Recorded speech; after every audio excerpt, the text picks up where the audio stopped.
man ang nabubuhay para sa sarili lamang.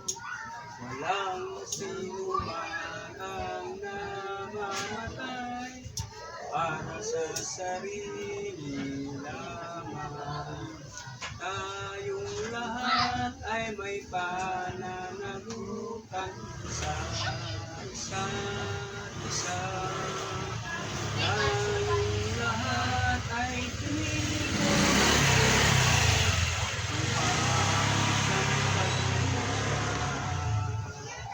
Amen. Actually, medyo mahaba yung awitin niyon at talagang napakaganda ng mensahe. Pero maganda. opo. Pwede niyong awitin yan kapag kayo ay dumadaan sa mga ganitong pagsubok. Dahil ipinapakita lang ng Diyos na tayo po sa mundong ito ay temporary lang ang ating buhay. So sa umaga sa hapon po ito, hapon na, no? Kami po ay nagpapasalamat unang-una sa ating Diyos na lumikha. Dahil binigyan na po tayo ng kalakasan upang sa ganun ay kami po ay makadapos sa lugar na ito. Upang unang-una po ay makipagdalamhati sa pamilya na kung saan ay kasalukuyan nga po na po kami po ay nakikiramay mga kapatid sa magulang yumao. At alam ko po ay hindi po aksidente na kami ay napadako sa lugar na ito. Pinahintulutan ng Panginoon upang ating malaman kung ano po ba ang marapat nating gawin sa mga ganitong sitwasyon. Ako po ay naniniwala na may dahilan ang bawat pagkakataon, bawat panahon. Dahil sabi nga po dito sa aklat ng Job chapter 5 ay ganito. Chapter 14 verse 5. Yayamang ang kanyang mga kaarawan ay nagpapasya at bilang ng kanyang buwan ay talastas mo. At iyong hinangganan ang kanyang mga hangganan upang huwag siyang makaraan. So ang tao po kasi, mga kapatid, ay limitado lang ang ating buhay. Wala naman talaga nakakaalam kung hanggang kailan ang ating buhay. Maaaring ngayon, dito nagkakatipon-tipon tayo at hindi natin alam mamayang gabi, bukas makalawa, wala nakakalam. Kaya sabi ng Hebrew chapter 9 verse 27, minsan lang sa tao ang kamatayan at minsan lang po ang paghuhukom.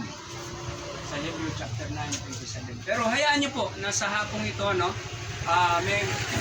ako po ay magbabasa ng isang tagpo na kung saan mismo ang ating Panginoong Hesukristo ang nagkwento ng kwentong ito. Ayon dito sa Lucas chapter 16, kung kayo po ay nagbabasa ng Biblia, marahil po ay nabasa nyo na to, pero muling ipapaalala ng ating Panginoon sa ganitong pagkakataon. Yan po, nandiyan naman ang si Pastor Augusto na kung saan ay mga nilat kayo akin lamang po muli bibigkasin ang mga talatang ito at hayaan nyo po na may refresh tayo sa usapang realidad na kung saan sa hapong ito ay alam ko po, sabi nga niya sa Mateo chapter 18 verse 20, dalawa o tatlo na nagkakatipon-tipon sa pag-usaping narito, ang ating Panginoon Jesucristo ay nasa ating kalagitnaan. So sa kabila po ng kapighatian, ang Diyos ay nag-aalang-aliw. Saan? Sa pamamagitan po ng kanyang salita. At sa hapong po ito mga kapatid, gaya po ng nabanggit ko na kanina, ay ang Diyos ay nagpapaabot sa inyo ng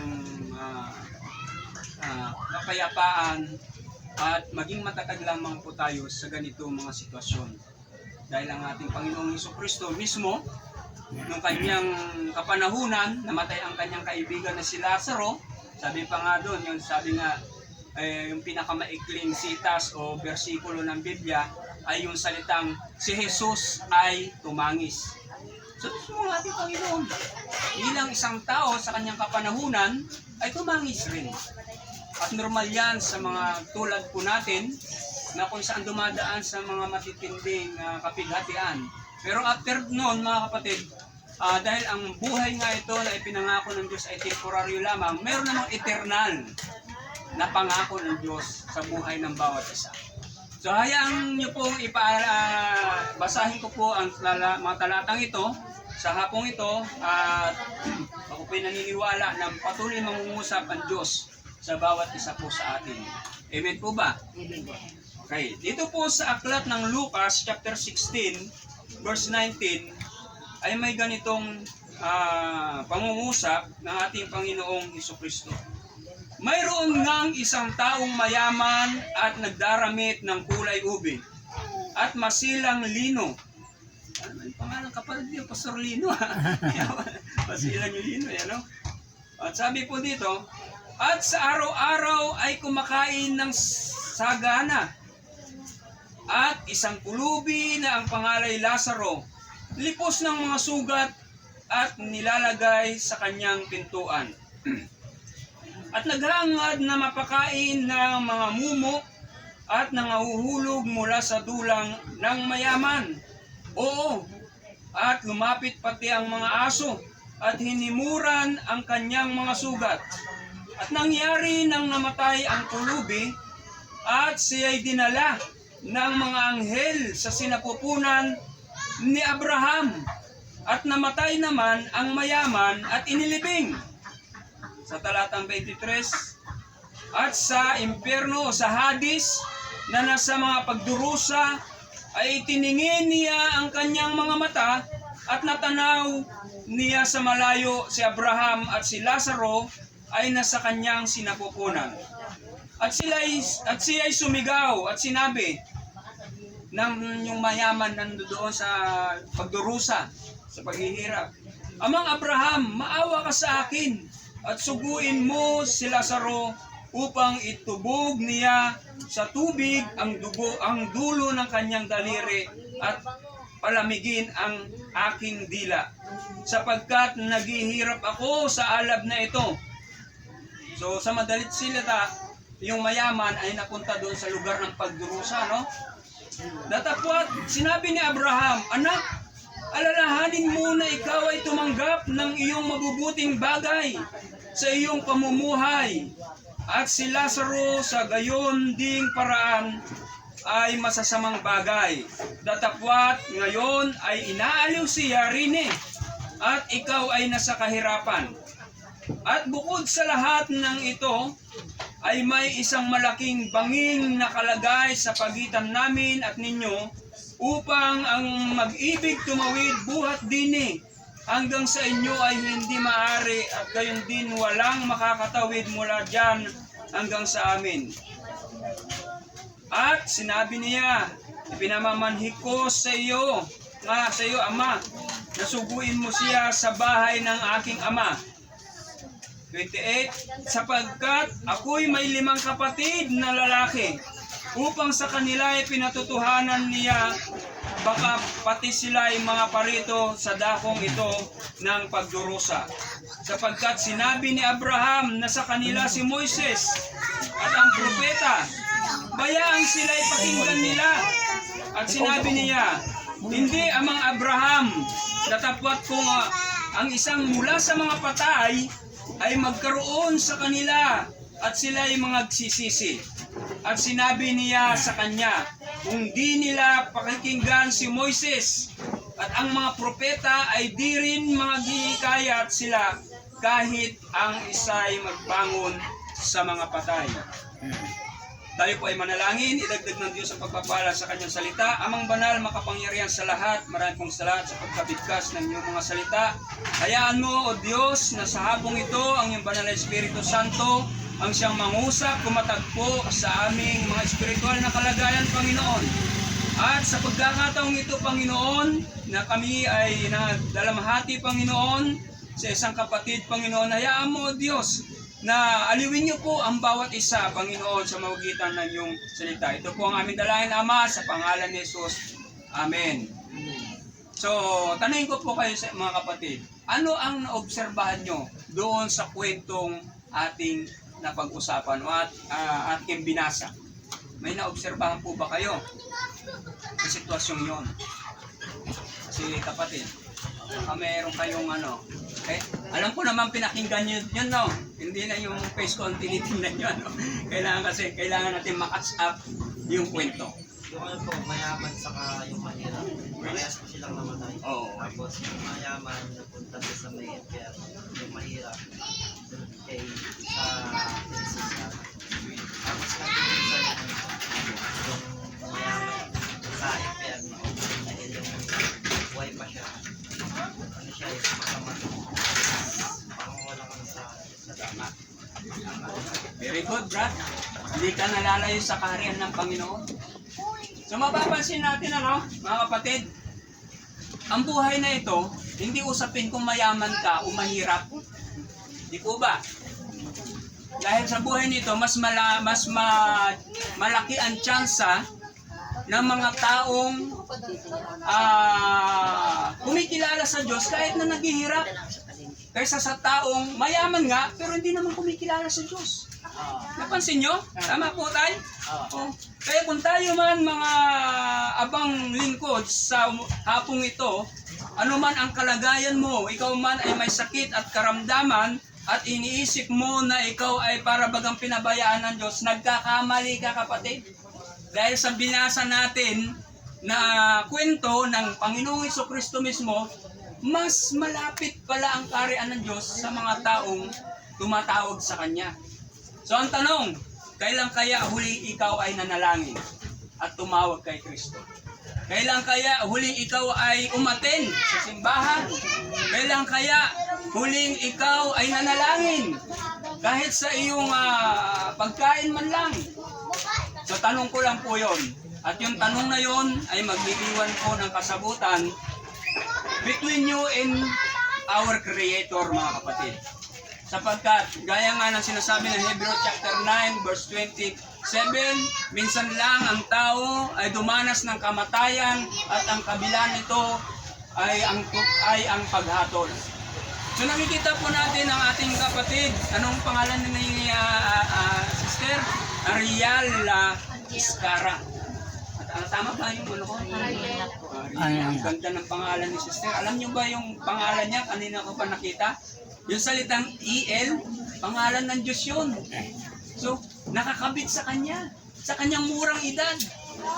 Hindi ko nasubaybayan ang paglaki ng batang ito. Andiyan ng mga magulang. Pero I do believe, dumating sa punto na nakikinig rin siya ng salita ng Diyos. Kumaaring umatin siya sa Bible study ni Pastor, sa mga ng mga bata, di ba?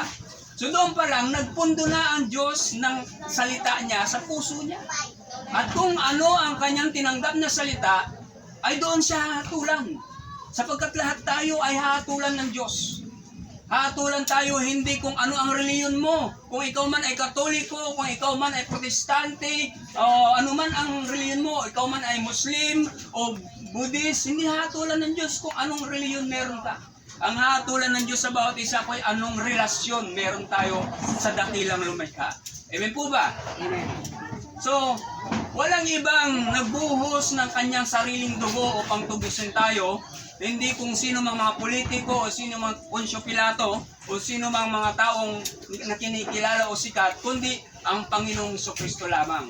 At maliban sa kanyang dugo, mga kapatid, ay hindi tayo matutubos sa ating mga kasalanan. Romans chapter 3 verse 23, Romans 6 verse 23, sa mamagitan ng ating mga kasalanan, pumapasok ang kamatayan. Pero sa pakikinig at pakikinig ng salita ng Diyos, ando doon sumisibol ang pananampalataya. Romans chapter 10 verse 17. So napakahalaga mga kapatid na ang bawat isa ay makapanumbalik sa ating Panginoong Jesucristo. Gaya ng ating napakinggan kanina.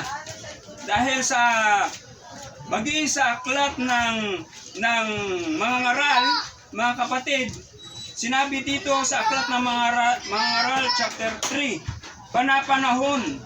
Merong ang kanta panapanahon ang pagkakataon. So, ano yun? Bakit may nakapag-compose na God? Kasi maaaring nabasa niya itong aklat ng Ecclesiastes. Dahil dito, sinabi dito, sa aklat ng Ecclesiastes chapter 3, verse 1, sa bawat bagay ay may kapanahunan at panahon sa bawat panukala sa silong ng langit. Panahon ng kapanganakan, panahon ng kamatayan. Lahat naman tayo pinanganak, ano? Sino dito ang hindi dumaan sa kapanganakan? Abay, kaduda-duda kung hindi ka dumaan sa kapanganakan, ano? Kapatid. Pero lahat ng tao ay dumaan sa kapanganakan. At maliwanag ang kanyang salita na may panahon ng kapanganakan at panahon ng kamatayan, panahon ng pagtatanim at panahon ng pagbubunot. Ay, katumba ka dyan. Ay. So kung hindi ko nababasahin lahat itong Ecclesiastes, mga ngaral sa kabuuan, pero ipinapakita dito na ang bawat panahunan, meron po tayong time slot. Walang nakakaalam kung hanggang kailan ang buhay ng tao. Kapatid. So, nakakalungkot man na may mga mahal tayo sa buhay kasi ako ay nawalan din ng mahal sa buhay. Wala na ang aking ama, wala na ang aking ina. Wala rin akong kapatid kasi wala talaga akong kapatid. Nag-iisa ako. Pero binigyan ako ng Diyos ng maraming kapatid sa Espiritu, which is yung mga kapatid sa churches, at meron akong mga ina na patuloy na gumagabay rin. Yung mga kaibigan, yung mga auntie, So ganun ang buhay ng tao, mga kapatid. So napakahalaga na malaman natin sa hapong ito yung kwento ng ating Panginoon Jesucristo na ang mayaman ay napunta doon sa dagat-dagatang apoy. O doon lahat ng kasaganaan marahil, mga kapatid, ay nalasap niya. Pero hindi yun ang dahilan upang sa ganon ay makapunta siya sa langit. Pero napakainam po, mga kapatid, na tayong nagtitiwala sa salita ng Diyos, nagtitiwala sa Diyos at may pananampalataya, at may pananampalataya at kumilala sa ating Panginoong Jesucristo, ay napakainam po na tayo po ay magpatuloy sa hapong ito, mga kapatid. Amen po ba? Amen. Sapagkat dakila ng Diyos na kung saan, sabi nga mga kapatid, dito sa Ecclesiastes, sabi dito mga kapatid, ay ganito, lahat ng mga araw naman niya ay ikinakain niya sa kadiliman at siya ay totoong nayayamot, may mga sakit. Sabi, narito ang aking nakita ang mabuti at ukol sa mga kumain at uminom. Magalak sa kabutihan, lahat ng gawa ng kanyang ginawa sa ilalim ng araw. Lahat ng kaarawan ng kanyang buhay, sabi po dito, mga kapatid, ay binigay sa kanya ng Diyos sapagkat ang kanyang bahagi. So bawat isa po sa atin, ako'y naniniwala na may purpose ang Diyos. Sabihin mo nga sa iyong katabi, may purpose ka, kapatid. Kung bakit tayo ay patuloy na nabubuhay, tama ang sinabi ni Sister. Dahil may purpose po tayo. Lahat po tayo ay may purpose. Maging ang ating kapatid ngayon na nakahimlay, may purpose siya. Marahil, yung panahon na kasama natin siya, nagbigay siya ng katuwaan. Di ba? Lalo na mga magulang, yung panahon na kasama yung ang inyong anak, mula sa pagsilang ay ano doon ando doon nga mga kapatid na naging pagpapala sila sa ating buhay mga kapatid. Kasi lahat naman ito pinahiram lang sa atin. Wala man tayong sarili. Opo. Kaya yung tinantangan natin kanina, hiram sa Diyos ang ating buhay. At maging yung buhay ng ating mga kapamilya. So napakainam Pastor.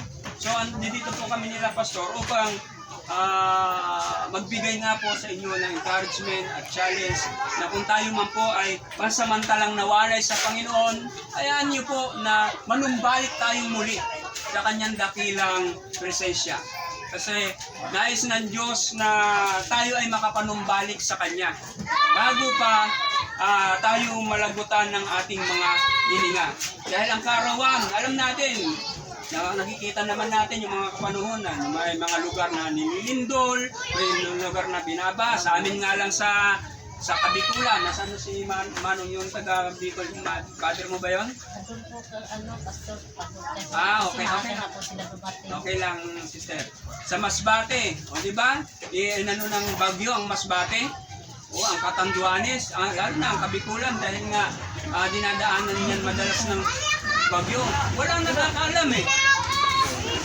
So biyaya ng Diyos mga kapatid. Praise God. So dito mga kapatid, ipinapakita lamang na tayo talaga kailangan manumbalik sa kanyang dakilang presensya. Amen? So yun po tunay nga, sabi ng ating Panginoon sa John chapter 3, verse 16, at madalas naman na natin ito naririnig, na ang bawat isa po sa atin, ang purpose kung bakit namatay ang Kristo, ang Misaya, ay upang tayo ay maligtas sa kasalanan. Sabi nga dito sa 50, upang sino mang sumampalataya ay magkaroon sa kanya ng buhay na walang hanggan, sapagkat gayon na lamang ang pagsinta ng Diyos sa sanglibutan na ibinigay niya ang kanyang bugtong na anak, upang ang sino man sa kanya ay sumampalataya ay huwag mapahamak, kundi magkaroon ng buhay na walang hanggan. Kanino daw po tayo dapat sumampalataya? Kay Lord Jesus Christ. Ano ang benepisyo kung tayo ay manampalataya kay Kristo? Sapagkat hindi sinugo ng Diyos ang anak sa sanglibutan upang hatulan ang sanglibutan, kundi upang ang sanglibutan ay maligtas sa mamagitan niya. Ang sumampalataya sa Kanya ay hindi hinahatulan, at ang hindi sumampalataya ay hinahatulan na, sapagkat hindi siya sumasampalataya sa pangalan ng bugtong na anak ng Diyos. So napakasimple na ang gusto ng Diyos sa bawat isa sa atin, ang sumampalataya lamang sa Kanya. Mga kapatid, yun ang kaligtasan ng ating mga kaluluwa. Hindi kung ano-ano mang ritual o tradisyon na dapat po natin gawin. Sampalatayanan natin siya sa ating puso, tanggapin ang ating Panginoong Jesucristo bilang Panginoon at tagapagligtas. I do believe na ang bawat isa po sa atin ay may pagkakataon na tugunin ang mga panalangin. Kagaya si Tatay, naniniwala po ba kay Tay na kung lulubin ng Panginoon, kaya kanyang pagalingin kahit ngayon din. Opo, pero depende yun sa pananampalatayang meron ka. At ganoon din po si Tatay. At ang bawat isa po sa atin, tayo mga kabataan, marahil ngayon malakas tayo, hindi natin alam, mga kapatid, kung hanggang kailan tayo dadako sa panahon na nais ng Diyos sa bawat isa po sa atin. So, yun lamang po mga kapatid, ang nais ng Diyos sa bawat isa sa atin, yung makapanumbalik tayo sa ating dakilang lumikha. Meron nga isang kwento na kung tutusin, ito isang kwento na kung saan ay meron ding lugar na parang ganito rin, pagtitipon na ganito, na kung saan yung isang nangangaral ay nagtataka sila doon sa isang lugar na kung bakit may mga tao na ayaw dumaan sa isang di ba katatapos lang po ng yung All Saints, di ba tawag niyan? Yung pista ng mga patay. Kasi sa pagdaanan nilang ganyan, mga kapatid, meron na nakalagay doon na lapida na nakalagay doon. Kaya iniiwasan nila yung lugar na yun. Nakalagay doon. Ang lapidang, ako ngayon, bukas ikaw naman. Mahirap nga talaga na dumaan sa lugar na yan, no? Para nagbabanta, no? Pero realidad po yun. Di ba, kapatid? Pero pag dumating man sa panahon na mangyari yon, at least, nakasigurado tayo. May assurance tayo, may katiyakan tayo, na tayo tungo rin kung saan naroon ang ating kapatid. Amen? Amen. Dahil naniniwala ako, kung tayo man humarap sa ating Diyos sa panahon itinakda, gaya nga ng sinabi ko kanina, mga kapatid, hindi niya tatanungin kung anong reliyon meron ka. Ang tatanungin niya ay kung anong relasyon meron ka. Kung ipinamuhay mo ba ang mga salitang napapakinggan mo kay pastor. Amen? Amen. Kung ikaw ay Katoliko, pinamuhay mo ba ang mga yung tinatawag na humili, tama? Thank you for the correction. Which is sa mga amin kasi mga papastor, ito yung sermon. Kung ito ba ay ipinamumuhay natin, yun ang magiging batayan ng Diyos sa bawat isa po sa atin.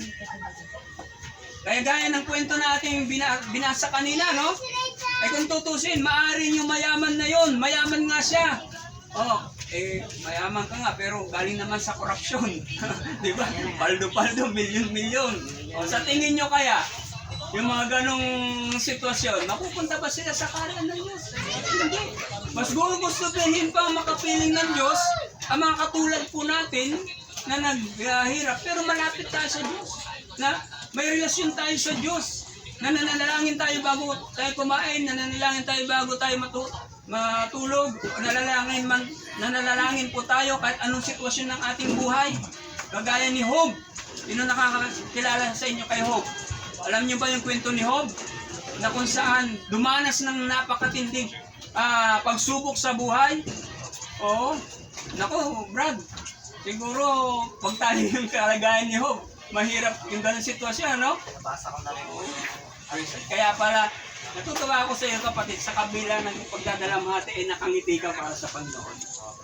Kasi nakikita po natin yung mga mahal natin sa buhay na nauna na, ang katotohanan niyan ay mas maganda ang kanilang kalagayan kaysa sa atin ngayon. Na nakikipagtaka pa. Tama, Brad? Oo. Hindi po ba tayo nagpapasalamat sa ganon kalagayan? Mga kapatid. Oo. Dahil may purpose eh. May dahilan. Romans chapter 8 verse 28. Ano ba yung sinabi diyan, mga kapatid? Isang assurance na ipinapakita ng Diyos sa bawat mananampalataya. Amen po ba? Sabi dito ay ganito. Sa verse 25. Tatapat kung nasisiasa tayo sa hindi natin nakikita. Kung kayo'y hinihintay natin ang manamay pagtitiis. At sa gayon din naman ang Espiritu ay tumutulong sa ating kahinaan. Sapagkat hindi tayo marunong manalangin ng nararapat. Ngunit ang Espiritu ay namamagitan dahil sa atin na may hibik na hindi maisaysay ng pananalita. 27 to 28, ito yung pangako ng Diyos na pwede po natin panghawakan sa kabila ng pagdadalamhati. Sabi dito, at ang nagsisiyasat ng mga puso'y nakakaalam kung ano ang kaisipan ng Espiritu sapagkat siya ang namamagitan dahil sa mga banal, alinsunod sa kalooban ng Diyos. At nalalaman natin, sabi dito, na ang lahat ng mga bagay ay nagkakalakip-lakip na gumagawa sa ikabubuti ng nagsisiibig sa Diyos. Either bad or good times in our life, ang Diyos ang nakakaalam. So, sa pagpapatuloy, sabi po dito, Sa makutuwid bagay niyaong mga tinawag alinsunod sa kanyang nasa, sapagkat yaon mga nang una pa ay kanyang nakilala, at itinalaga naman niya na maging katulad ng larawan ng kanyang anak upang siya ay maging panganay ng maraming magkakapatid. Amen? Ang ating Panginoong Hesukristo ay dakilang halimbawa na dumaan po siya sa matinding pagpapasakit, sa matinding pagdurusa doon sa krus ng Kalbaryo. Amen po ba? Amen. Sino po ang nakapanood sa inyo ng The Passion of Christ? Lahat po siguro tayo dito, no? Maaaring natunghayan nyo natin yung pangyayari nyo na, no? Hindi nyo po ba alam, mga kapatid, na hindi mangyayari yon kung hindi dahil sa atin? Amen? Dahil sa pag-ibig ng Diyos sa bawat isa sa atin. Alam nyo po, napanood ko yung The Passion of Christ na yon, talaga hindi ko mapigil na lumuha. Bakit? Kasi yung bawat dugo, bawat patak, bawat hampas nang merong tumaatalsik yung laman na gano'n, no? Para sa iyo, para sa atin, mga kapatid. Upang sa ganon, tubusin ang ating mga kasalanan. Hindi na natin maranasan pa yung matinding paghihirap doon sa dinanas na kung saan dinanas ng yung mayaman na napunta sa impyerno. Kaya mga kapatid, totoo ang impyerno, totoo ang langit. Pero I do believe, I hope, and pray na ang pakanasain natin ay ang lugar na kung saan nandoon ang ating Panginoon sa Kristo. Kaya sa hapon na ito, mga kapatid, nais ko pong ipakita sa inyo, huling talata na lang na aking bibigkasin sa hapong ito, dito sa aklat ng Job, mga kapatid, upang maalaman natin kung ano ba talaga ang kinabubuhayan natin sa panahong ito. Dahil lahat naman po ng tao ay dumaranas talaga ng matitinding pagsubok sa buhay. At salamat sa Panginoon dahil hindi po kaila sa inyo, hindi kaila sa atin na dito sa atin sa bansang Pilipinas ay maluwag pa ang pangangaral ng salita ng Diyos. Hindi kagaya sa Nigeria. Alam nyo ba sa Nigeria, ginigilitan ng ulo ang mga mangangaral doon. Bakit? Dahil sila ay mga lugar na mga tinatawag na walang takot sa Diyos. Pero salamat sa Panginoon dahil dito sa lugar natin ay malaya tayo nakakapangaral, nalaya tayo nakakapakinig at nalalaman natin yung mga hiwaga ng Diyos sa ating buhay. Amen? Amen. Sabi dito sa aklat ng Job, chapter 14, ating babasahin, mga kapatid. Chapter 14, verse 14.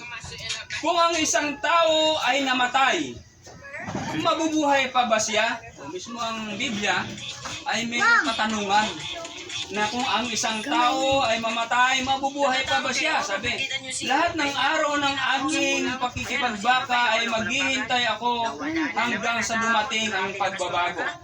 So mayroong pagbabago na kung saan mismo si Job, sabi niya, ang laman man ito ay mailublob sa lupa, kainin man ng mga uod, ngunit balang araw makikita ko ng mukhaan ang dakilang lumikha.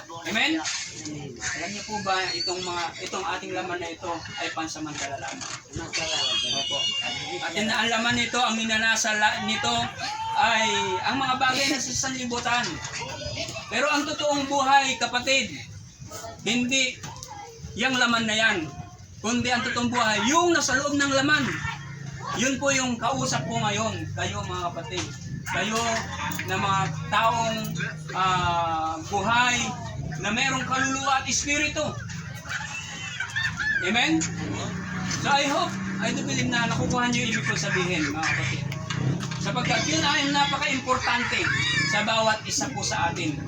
Na makilala natin ang ating Diyos na lumikha, ang Diyos na dakila, na nag-alay ng buhay para sa iyo, para sa akin, upang tubusin ang ating mga kasalanan. Amen? Amen. Sabi pa dito sa Job chapter 14 verse 15, ikaw ay natawag at ako'y sasagot sa iyo. Ikaw ay nagtataglay na sa gawa ng iyong mga kamay. Amen? Sa hapong ito mga kapatid, sino po ang gustong makapanumbalik ang kanyang relasyon sa ating Panginoon? Kung nais nyo po na manumbalik muli ang inyong relasyon sa ating Panginoon, gaya ng sinasabi ng aklat ng Juan, chapter 12, may pagkakataon po tayo, mga kapatid, na muling maging anak ng Diyos. Sabi dito ay ganito, na siya ay naparito sa sariling kanya at siya ay hindi tinanggap ng sariling kanya. Datapwat ang lahat na sa kanya ay nagsisitanggap, ay pinagkalooban niya sila na maging karapatang maging mga anak ng Diyos. Sa makatuwid bagay, ang mga nagsisimpalataya sa kanyang pangalan. Amen? Sumasampalataya po ba kayo sa pangalan ni Jesus? Amen. Purihin ang Diyos sa iyo ng tao, kundi sa kalooban ng Espiritu Santo o sa kalooban ng ating Diyos na buhay. So sa hapong ito mga kapatid, hayaan po natin na ang buhay natin ay ma-eradicate ang ating relasyon sa ating Panginoon. Ang ating kapatid na nakahimlay ngayon ay dubilib sa kanyang murang edad at tinawag na siya ng Panginoon. Nasapili na siya ng ating Panginoon. Natutuwa siya ngayon kung tayo nagkakatipon-tipon sa ganitong sitwasyon. Dahil may purpose, kapatid. Oo. May purpose ang pagkakataong ito upang mapapurihan natin ang Diyos na lumikha. Maluwalhati ang kanyang dakilang pangalan. Although nakakalungkot na sa pagtitipon ito ay nandiyan nakahimlay ang ating kapatid, pero ang Diyos na lumikha ng langit at ng lupa ng buhay ng ating kapatid ay nalulugod sa ganitong sitwasyon. Amen. Kaya natutuwa ako kapatid dahil gaya na nga sinabi ko sa iyo, hindi nalalayo ang kaharian ng Diyos sa buhay mo, buhay ni Ate. At sa buhay natin na nakikinig ngayon ng kanyang salita. So, ang kapanganakan muli, yung salitang born again, nais ko pong ipaunawa sa inyo. Hindi po ito ay ipanibagong reliyon. Ito ay relasyon na dapat maipanumbalik, maiugnay ang bawat isa sa atin sa dakilang lumikha. Amen? Amen. So natutuwa po ba tayo sa hapong ito? Sa kabila ng pagdadalamhati, ang ating espiritu ay nalulugod dahil nanunumbalik tayong lahat sa dakilang lumikha. Amen? Amen. Amen. Ako, naranasan ko. Opo, naranasan ko talaga ang alam niyo po ba sa buhay ko, ako'y lumaki sa mas kumbaga naging mamas girl ako eh. Nung time na nawala ang aking ina, grabe ang pagdadalamhati ko. Halos kinakausap ako ng demonyo sa aking isip. Kasi ang labanan, alam niyo po ba na ang labanan sa mundong ito nasa isip? Ang devil, the spirit of devil, the spirit of the angel of the Lord, pwedeng mag-battle sa ating kaisipan. Kaya huwag kayong magtataka kung bakit may mga taong nagbibigti, alam natin, may mga taong kasama lang natin. Masaya naman siya, ganito. Di ba may mga celebrity pa nga na mga vlogger? Mga vlogger na hindi mo akalain, gagawa ng mga bagay na hindi karapat-dapat, hindi kalooban ng Panginoon. Kasi may labanan sa mundong ito. At ang battleground, kumbaga sa gera, alam yung gera, di ba? Ay ang ating kaisipan. So kapag punong-puno po ang ating puso ng salita ng Diyos, punong-puno ang ating kaisipan ng pag-asa, ng mga Word of God, hindi tayo madidipit, hindi tayo kailanman matutokso, hindi tayo matitempt, hindi tayo malilinlang, at higit sa lahat, hindi tayo mapagtatagumpay ng diablo o ng kaaway. Lagi tayo maging matagumpay. Regardless, anuman ang ating pinagdadaanan, either good times and bad times, the Lord will always with us. Amen? So, marami pong salamat mga kapatid sa pagkakataon na kayo po ay aking nakadaong palad sa hapong ito. At masaya at tayo po ay nagpapasalamat sa Panginoon na sa mga ganitong sitwasyon, mga kapatid, ando doon ang kaaliwan ng banal na Espiritu Santo sa buhay ng bawat isa po sa atin. So, huwag niyo hayaan na pagtagumpayan po tayo ng diablo. Gaya ng kwento ko nga po sa inyo mga kapatid. Ako'y kinakausap na ng diablo sa panahong namatay din ang aking ina. Sinasabi niya, ako'y namatay na sa isang sulok at nakita ko yung duyan-duyan ng nanay ko. Sabi ng diablo sa akin, wala ka nang mahal sa buhay, wala nang tatay, wala ka namang kapatid, walang galit. Siyempre ako na-torture na. Tapos sasabihin niya, magbukti ka na lang yan minsan lang mangyari yan yung panliling lang ba, pero hindi nagtagumpay yun dahil may word of God sa puso ko. Na nilabanan ko yung sitwasyon na yun at ang Diyos ay patuloy na ako'y ginagamit. Ako'y nakakapag-travel sa iba't ibang bansa. Kamakailan lang, galing ako sa Hong Kong, Macau, China. Kung tinapos ko na ang buhay ko sa panahon yun, nakapunta ba ako sa mga lugar yun? Hindi.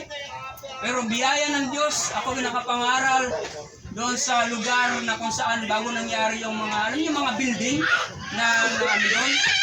Doon sa mga building doon sa Hong Kong, na sa Hong Kong.